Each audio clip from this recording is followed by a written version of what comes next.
What's up, everybody? It's your favorite chewed up piece of bubblegum with teeth's favorite nerd, and today we are looking at First Gokin Cerebral, which is like a third-party take on Crang, which is pretty awesome. Before we get started, I want to give a shout out to where I bought the. I'd like to give you guys, when I buy stuff and have positive experiences from places, I'd like to give you guys a heads up. So I bought from a store I've never bought from before, toyfigure.com, and I dealt with a dude that ran that, Mr. Miller, and he gave me outstanding customer service. It was just a very positive experience. I don't always have positive experiences with retailers. I've talked about some of my negative experiences on my various podcasts and what have you. So when I do have a positive experience, I like to give them a shout out. So shout out to toyfigure.com. They have a lot of stuff like this type of stuff and Transformers and everything. So give them a look. Anyway, on to this guy. I was very excited to get this guy, but I've been going back and forth. I think what ended up pushing me over the edge with this guy was I'm in for the SH Figuarts Turtles, like the animation Turtles, and I think that this is going to go with them great. So I'll definitely give you guys a size comparison when those come in. But until then, let's talk about this fella in terms of what we have. So we have the Krang piece, which is well sculpted. It's a softer plastic. It's like almost like a gummy plastic, and then it has a pink wash over top of a pink plastic, and then the white teeth are painted, the blue eyes are painted, and they look, I get you to focus on what we're supposed to be talking about here, and they look really good. The face sculpt and all that stuff, it looks great. And then you have down here, you have these little tentacles that are articulated. They swivel at the base and then they hinge out, and you can actually make them fairly expressive, which I've found almost kind of stresses me out. And the little tentacles move, and it's actually kind of messing with me. And who left the gummy snacks down here? Seriously, get all this stuff from around me. I do really dig it. It looks really good. It's a softer plastic. It's kind of like gummy almost. It's sticky. The paint's a little sticky, but I think it kind of helps with the overall experience. Does that make any sense? There's a lot to talk about here, okay? But what I'm going to talk about first are his accessories. You can take his hands off. They're on ball pegs. Easy for me to say. And you can replace them with these. This bit here is pretty sharp, so be mindful. And I don't know if they're both bent like that. No, just the one. So I got one that's a little crooked there at the end, but no big deal. It's fantastic paint on the whole thing. It's a finish plus red paint plus the blue paint, and it looks outstanding. And then that goes on. And you can do it for both sides. And then we'll talk about the... I guess we'll talk about the hands afterwards. So you can have this look, and that's pretty cool. All right, so let's go down him, so to speak. Whew, that was a bad one. So the head is it's on a ball hinge.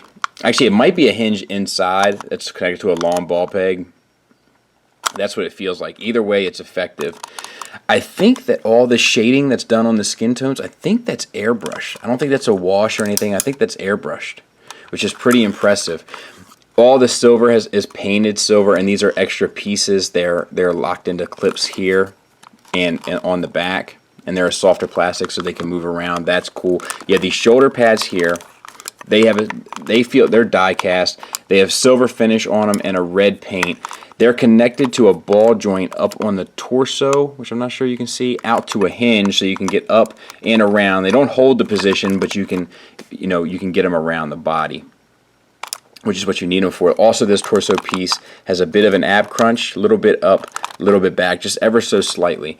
On the arms themselves, you have a ball hinge, so you get the up and down movement, no problem, and then the swivel. The swivel does get you stuck on the body armor, but you don't really need to go that far beyond this point anyway for a character of this size. Double jointed elbow gets you 90 degrees, and that looks good. The elbow does look pretty cool. And then you got silver paint on there as well. And then the gauntlets are all silver and red painted. And then we've already talked about the accessories, which do turn at the ball joint, and you get a little bit of back and forth and up and down. Ever so slight. Moving down, we have this gold chrome finish, which is just breathtaking all the way around with the red metallic and then the blue on top. Just looks really good, and then the inside is all painted silver, and you got the blue paint in there and red paint in there. And then you can put Crang in there. And he just, makes himself at home. And then if you want to, on the back here, there's a switch, and if you turn that on, it illuminates a little blue light down on Krang, which is just too cool. Look at that. Come on. Really, really nice touch. And then you have the red chrome underpants with the yellow paint on top, or gold paint rather, and the same on the back. Really nice. Really, really nice. Now, from here on is where we start to have a few problems. They're not ridiculous, but they're worth noting. So, what you have in here is a ball joint basically inside. But it's on a swivel, like it's like a universal. I guess it's like a makeshift universal. But like in this position, you can't go out. So in order to articulate it out, you got to go up and then move it out and then bring it back down. And then you can bring it in, but it gets locked in again. It's very strange, and I'm not sure why it's the case, but it is. So you can get it, you just have to like really work around it. It reminds me of like old Marvel Legends when you had to work around those Y joints. Those like Y disc hinge joints. But either way, it's not hateful. It's just something you have to take into consideration. And then the thigh swivel is at the bottom of that, and the airbrushing, it does not continue through, so you just have to be mindful as you're manipulating it. Like you see, it's like he's got a tan line. And then we have the silver paint there, and a double jointed knee here, and all that works really well. Down at the bottom, you have this red chrome, which is done really well. It's like a metallic paint with the silver on top, and then it's on a ball peg to more die-cast feet. And these are die-cast bits, it feels like, on top of the calf. The die-cast are all painted with that red metallic paint, and you got silver accents on them, and then he has a toe hinge up, which is nice. A little bit of ankle tilt, fair amount up, honestly, and then just ever so slight ankle rocker. And the metallic feet, the die-cast feet connected to a ball peg, he does have a tendency to lean forward. So you really got to position him the way you want him, and once you get him into that position, he should be fine. Now, before we leave, let's do a hand real quick so you can see how that articulates. So you get the swivel, the up, down, in, out, and then these are like little gummy fingers also. The thumb is just on a swivel, which is actually fairly smart. And then all these are just on a ball peg at the base knuckle, but you can't really do a whole lot with them. You can bring them into about there, and then you can bring them, that was my fault, it wasn't on all the way. And then you can bring them out to about there, but that's about the extent of it. It's kind of a useless articulation, but it is there. And I don't know if we talked about the gunmetal paint with the blue eyes, and then this is a soft piece of plastic up here, but if we haven't, now we have, and it does look good. And there are the NECA turtles, and I have reviewed these guys. They're somewhere on my channel, and also they are the real NECA ones, not the knockoffs. But I love that scale, and hopefully the SH Figuarts one will be roughly in the ballpark of that somewhere. But as I get those, I'll definitely keep you guys updated. Final thoughts wise, the waist does swivel. I'm not sure if I pointed that out in the articulation bit, but the waist does swivel. Final thoughts wise, the only real negatives I have are in the feet, are my main ones. Like if it shouldn't have been a ball peg with the amount of weight that's on this guy, because it's just not the greatest design for the amount of weight that this has to bear to all sit on that ball peg.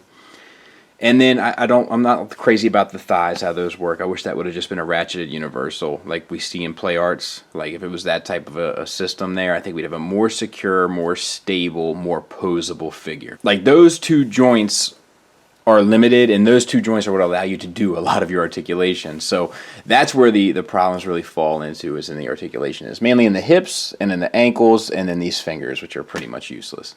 And those are my only real complaints. But all in all, I'm happy with my purchase. I love the paint. It's top shelf. The materials feel great. The plastics are great.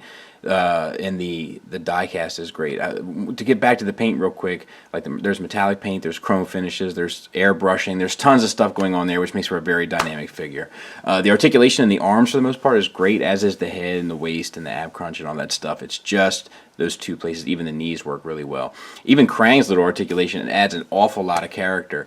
I'm not a big fan of electronics in my figures, but this actually did work well, and they threw in batteries like with the purchase, so that was really cool. So all in all, like, I definitely recommend this. I don't think any more are being made. Like, I don't think they're doing any more runs because they're working on Shredder now, and I'm definitely picking up that as well. So thanks for listening. Thanks for watching. Until next time, take care.